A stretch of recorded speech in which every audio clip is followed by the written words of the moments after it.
बिस्मिल्लाहिर्रहमानिर्रहीम। अस्सलाम वालेकुम।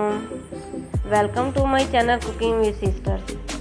फ्रेंड्स, आज मैं आपके लिए लेके आई हूँ राइस फ्लावर, जो कि घर पर हम खुद बनाएंगे।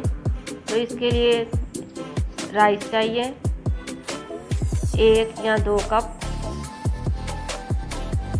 आपकी मर्ज़ी है, आपने जितने बनाने हो तो उतने आप राइस ले लें।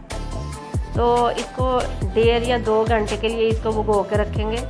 तो ये देखिए, मैंने इसे भिगो के रखा था। फिर इसको इसी चलनी के अंदर पानी जो है वो इसका ड्रेन कर दिया था।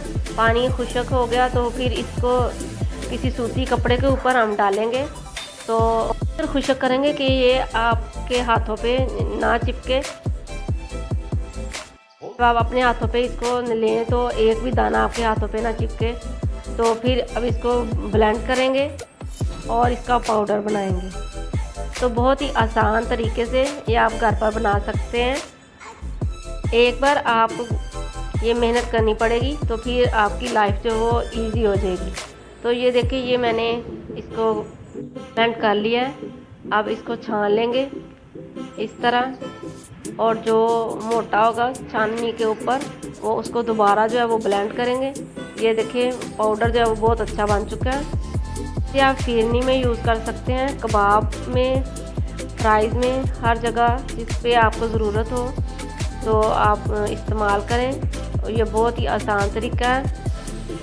फ्राइज़ अगर खस्ता बनाने हो तो आप मैदा या कॉर्नफ्लावर के साथ चावलों का आटा ज़रूर यूज़ करें। और कबाब वगैरह भी खस्ता बनाने हो तो आप इसको ज़रूर इस्तेमाल करें। इंशाल्लाह फिर और किसी नई रेसिपी के साथ मिलूँगी। अल्लाह हाफिज़।